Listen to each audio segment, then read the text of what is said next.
नवाब मलिक ने नए साल की शुभकामनाएं देते हुए एक बार फिर एनसीबी पर निशाना साधा है। उन्होंने कहा है कि 2021 में जिस तरह से एनसीबी को फर्जीवाड़े का एक्सपोज करने का काम किया था, उसी तरह का काम मैं इस साल भी करूंगा। उन्होंने अपने दामाद समीर खान पर भी काफी सवाल पूछे हैं। उन्होंने कहा है कि मैंने तो सारे सबूत लोगों के सामने पेश किए हैं। सवाल करते हुए नवाब मलिक ने कहा कि क्या एनसीबी के अधिकारी फर्जीवाड़े से अभी भी नहीं पीछा छोड़ेंगे, क्योंकि वो अभी भी फर्जीवाड़े में शामिल है। उन्होंने ये भी आरोप लगाया कि एनसीबी के कई वरिष्ठ अधिकारी इस फर्जीवाड़े में शामिल हैं। आज उन्होंने नए साल की शुभकामनाएं तो दी ही, लेकिन उन्होंने कहा कि मैंने पिछले एक साल में मैंने कई एनसीबी के फर्जीवाड़ों के बारे में सबको बताया है। आपको हजारों करोड़ की जितनी भी वसूली थी उसे पेश किया है। जब से आर्यन खान की गिरफ्तारी की बात सामने आई थी, तब से लगातार नवाब मलिक प्रेस कॉन्फ्रेंस कर मुंबई एनसीबी के जोनल डायरेक्टर समीर वानखेड़े पर तो आरोप लगा रहे थे, साथ ही वो एनसीबी की कई पोल भी खोल रहे थे। इसके बाद आज उन्होंने प्रेस कॉन्फ्रेंस कर एनसीबी पर एक बार कई गंभीर आरोप लगाए हैं। उन्होंने कहा है कि जो भी मेरे दामाद को गिरफ्तार किया गया, उनमें से बाकी आरोपियों को अब तक गिरफ्तार नहीं किया गया है। ऐसे मेरे दामाद पर ही आखिर कार्रवाई क्यों गई, ऐसे कई आरोप उन्होंने लगाए हैं। इस वक्त हमारे सहयोगी प्रीतम जी हमारे साथ जुड़े हुए हैं, वो इस पर हमें और जानकारी देंगे कि आज नवाब मलिक ने आखिर और कौन कौन से आरोप लगाए हैं। जी प्रीतम जी, आप मेरी आवाज़ सुन सकते हैं? जी, तो बताइए जरा कि क्या और कौन से आरोप लगाए हैं आज नवाब मलिक ने। दरअसल साल का आज जो है दूसरा दिन है। सबको पता है कि इस बीच नवाब मलिक जो है शुभकामनाएं देते हुए, जैसे आपने बताया, प्रेस कॉन्फ्रेंस की शुरुआत की उन्होंने। और उसके बाद जो है नवाब मलिक ने कहा कि जिस तरीके से 2021 में हमने एनसीबी के फर्जीवाड़े को एक्सपोज किया था, ठीक उसी तरीके से हम 2022 में भी पूरी तरीके से उनके फर्जीवाड़े को एक्सपोज करेंगे। साथ में उन्होंने नवाब मलिक ने आरोप लगाते हुए कहा कि अभी तक जो कुछ बातें सामने आई है, क्या उसमें जो है एनसीबी के वरिष्ठ अधिकारी भी शामिल है। ये सबसे बड़ा आरोप नवाब मलिक लगा रहे। खासकर जो आपको ज्ञात होगा कि 2021 में जब 2 अक्टूबर के दिन आर्यन खान को गिरफ्तार किया गया था, उसी समय से लेकर अब तक जो है नवाब मलिक वर्सेस एनसीबी के बीच जो है पूरा जो ये आरोप प्रत्यारोप है वो जारी चल रहा है अभी भी। और जिस तरीके से लगातार नवाब मलिक जो है प्रेस कॉन्फ्रेंस कर एनसीबी को एक्सपोज करने का, खासकर समीर वानखेड़े की बात करें तो समीर वानखेड़े जो है नवाब मलिक के रडार पे है और लगातार जो है नवाब मलिक समीर वानखेड़े को लेकर कुछ नए जो सबूत है वो पेश करते रहते हैं।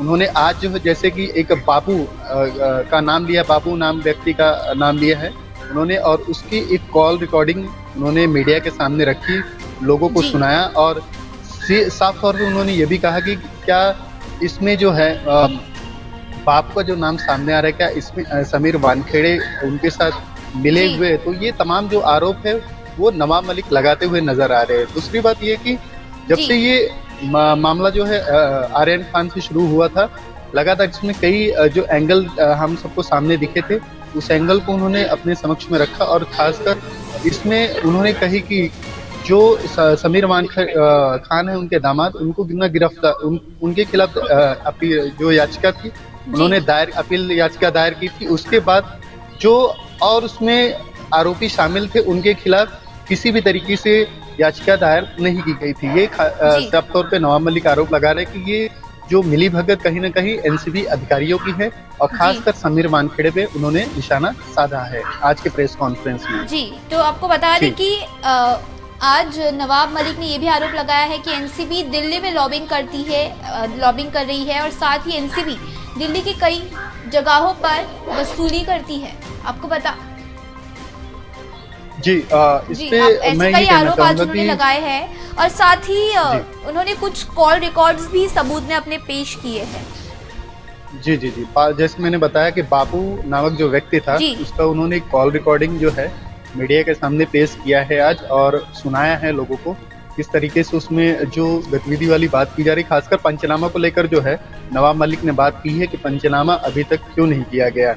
जिस तरीके से सारी बातें वो सामने रख रहे हैं और इसमें सबसे महत्वपूर्ण वाली बात ये है, नवाब मलिक जो है आरोप लगाते हुए नजर आ रहे हैं कि महाराष्ट्र के जो कई बड़े दिग्गज नेता इसमें मिले होने की उनकी संभावना है, जिसकी वजह से जो है जो समीर वानखेड़े हैं उनको एक्सटेंशन यानी छुट्टी पर जाना था, लेकिन वो छुट्टी पे नहीं जा सके।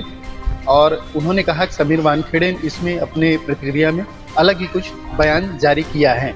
जी, हमारे पास इस वक्त वो कॉल रिकॉर्डिंग्स मौजूद है जो कि नवाब मलिक ने आज पेश किए हैं। मैं दर्शकों को वो कॉल रिकॉर्डिंग सुनाना चाहूंगी। मैं अपनी टेक्निकल टीम जो इनके अपने मंच जिनको इन्होंने बनाया था उन्हीं को किस तरह से फोन करके बुलाया जाता है कि बैक डेट में पंचनामा सुधारो। उसकी 2 ऑडियो मैं आपको सुना रहा हूं, पहले सुन लो फिर विस्तार से आगे बताऊंगा। पहला कोई मैडी नाम का एक पंच है जो बाबू नाम का अधिकारी है, वो उसको फोन कर रहा है कि आप आओ बैक डेट में पंचनामे पे दस्तखत करो। वो लड़का डर रहा है, जाने के लिए तैयार नहीं। अब दूसरे ऑडियो में आप सुनेंगे कि समीर वानखेड़े उसको डर कर वो फोन लगाता है और वो कहता है कि चले जाओ, डरो ना। हमें लगता है कि इससे ज्यादा फर्जीवाड़ा और कुछ नहीं हो सकता। फर्जीवाड़ा करके लोगों पे मुकदमे दर्ज किए गए, फर्जीवाड़ा करके फिल्म वालों से वसूली की गई, और जब सारा फर्जीवाड़ा एक्सपोज हो गया तो बैक डेटेड कागज पे दस्तखत करने का खेल एनसीबी में चल रहा है। इसका जवाब एनसीबी के डायरेक्टर को देना पड़ेगा। पहले दोनों वीडियो सुन लीजिए, फिर आगे बात करेंगे।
हवाले के हमने सारे सबूत।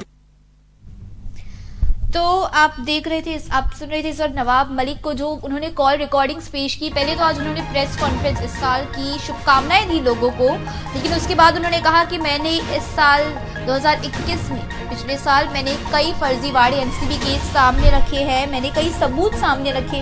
इसके बाद उन्होंने सभी वरिष्ठ अधिकारियों, एनसीबी के वरिष्ठ अधिकारियों पर भी फर्जीवाड़े का, वसूली का गंभीर आरोप लगाया। उन्होंने कहा कि दिल्ली में लॉबिंग चलती है, यहाँ पर सारी चीजें तय की जाती हैं। उन्होंने कहा कि मैंने हजारों करोड़ों की वसूली भी पेश की। उन्होंने कहा कि एनसीबी ने विजिलेंस जांच का निर्णय लिया था। उन्होंने ये कहा था कि विजिलेंस जांच होगी, लेकिन अब तक वो जांच नहीं हुई है। एसआईटी का गठन भी किया गया था, लेकिन अब तक वो भी नहीं हुआ, उसका काम भी अब तक किया नहीं गया है। वसूली के खेल में ऐसा लगता है कि एसआईटी भी अब शामिल है। ऐसे कई आरोप उन्होंने लगाए हैं। आज के प्रेस कॉन्फ्रेंस में अपने दामाद को लेकर भी उन्होंने कहा कि मेरे दामाद के साथ 6 आरोपी और थे, उन पर कार्रवाई अब तक क्यों नहीं की गई। ऐसे कई आरोप आज उन्होंने एक बार फिर एनसीबी पर लगाए हैं।